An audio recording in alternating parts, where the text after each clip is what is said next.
મિત્રો, હું જ્યારે નાનો હતો ને ત્યારે મારા બાપુજીને હંમેશા પૂછતો કે બાપુજી, આપણા ધર્મમાં એક કરતા વધારે પત્ની કરવાની કેમ મનાઈ છે? મારા બાપા મને હંમેશા કહેતા, ગિરિયા, તું લગ્ન કરીશ ને પછી આ સવાલનો જવાબ આપોઆપ મળી જશે. મેં કહ્યું ઓકે, ને મળી ગયો સાહેબ. પરણ્યા પછી મને જવાબ મળી ગયો કે આપણા ધર્મગુરુઓ દુરંદેશી હતા. આ એક મળી છે ને સુશીલા, એને હું સાચવી નથી શકતો. ગઈકાલથી કંઈક નવું ડિંડક ચાલુ કર્યું છે. ઓચિંતાની ઘરે આવીને એને પેટમાં દુખાવો પડ્યો. ઓય માં, માડી રે, મરી ગઈ. આખી રાત ચીસો પાડી નખોડિયા ભરી ભરીને મને જગાડ્યો છે. હવે મારા સસરાએ ઓપિનિયન આપી દીધો, ગિરીશ કુમાર, મને લાગે છે સુશીને એપેન્ડિક્સ છે. હવે મારા દાદાએ કહ્યું, મને લાગે છે ગોળો ચડ્યો છે, ગોળો. ને મારી સાસુએ મને કહ્યું કે કોઈની નજર લાગી ગઈ મારી દીકરીને. આ બધાને કાંઈ ખબર નથી, હું એકલો જાણું. હકીકત એ છે કે સુશીલા કાલે હદ ઉપરાંતની પાણીપુરીઓ દબાવી ગઈ હતી. આવી અરે ભાઈ, તું આ બેસી જા. ભાઈ બસ સુશીલા, શું થાય? બહુ દુખે છે પેટમાં. આ પણ મેં તને ગોળી આપી છે ને, મટી જશે. અરે એનેથી તો વધી ગયું. એટલે મને સાચું બોલજો, તને આ દુખાવો ચાલુ ક્યારથી થયો? ગઈકાલે બસમાં બેઠી હતી ત્યારે મેં કંડક્ટરને કીધું કે ભાઈ બસ ઊભી રાખ, મારા પેટમાં દુખે છે. તો મને કે બેન ખમી જાઓ, આગળના સ્ટોપેજ તે મેટર્નિટી હોસ્પિટલ છે. મેં બસમાંથી કૂદકો માર્યો અને બસ ફંગોળાઈ ગઈ. અરે ભાઈ, તું જા, બૂમા બૂમ નહીં કર. આજુબાજુ વાળા બધા ભેગા થઈ. ચાલ, હું તને ડોક્ટર ને ત્યાં લઈ જાઉં. ચાલ ચાલો જલ્દી આવો તમે. હા, પણ જો સાંભળ પહેલા એક વાત સમજી લે. બોલો. તું ડોક્ટરના દવાખાનામાં ડોક્ટરનો ઇન્ટરવ્યુ નહીં લેતી. તને પૂછે ને એટલા જ જવાબ આપજે, સમજી? હા, હું ચૂપ રહીશ. હા બસ, તમે જ બોલજો બસ. હા હું જ બોલે. જા તું જા, તું નીકળ ધીમે ધીમે. હું જરા ભગવાન, ઓય બા.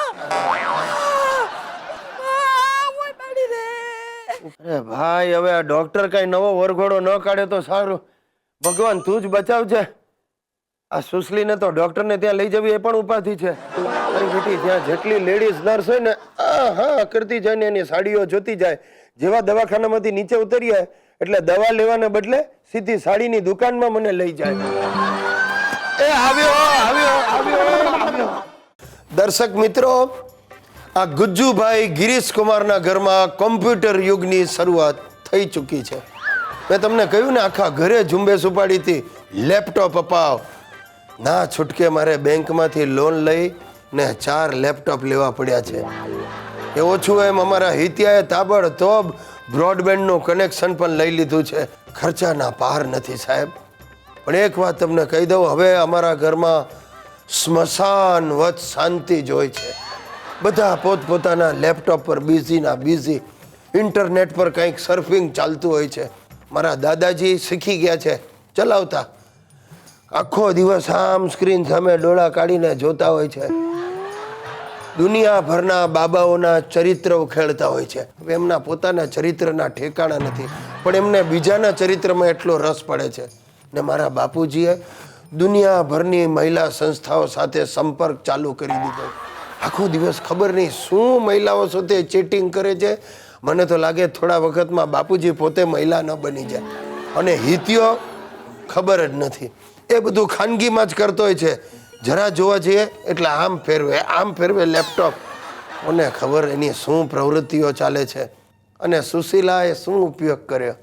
આ લેપટોપ વસાવ્યું એટલે હવે એ આખો દિવસ કુકરી શો જુએ છે. કુકરી શો દુનિયા આખીના જોઈને મારા પર અખતરા કરે છે. તમે નહીં માનો, આજે એણે સવારે મને જમવામાં રશિયન ડીશ આપી. મેં પૂછ્યું આ શું છે, તો મને કે ધીસ ઇઝ સુઝારી, રશિયન વાનગી. ખાટો રસો. હજી મને ઉપકા આવે સાહેબ. આ કોમ્પ્યુટરને લીધે મારી તબિયત લથડશે. અને સાહેબ બીજી, આ હિતિયો હરામખોર નપાવટ હજી 18નો થયો નથી, એટલે એણે મારા નામે ફેસબુક પર એકાઉન્ટ ચાલુ કર્યો અને મારો નંબર નાખ્યો છે. એ બેઠો છોકરીઓ સાથે ચીટ-ચાટ કરે છે ને મને ફોન આવે છે, હાય હોટી, હાય નોટી, કભી મિલના હે, કિધર મિલના હે? અરે શું મિલના હે? આ હિતિયો મળે એટલી વાર છે. આજે સાલાના ચામડા ઉતારી નાખું. હરામ ખોરે આવો આ 2 નંબરી ફેસબુકનો એકાઉન્ટ ખોલ્યો છે મારા નામે. આમાં મારે ફેસ બતાડવા જેવું નહીં રહે.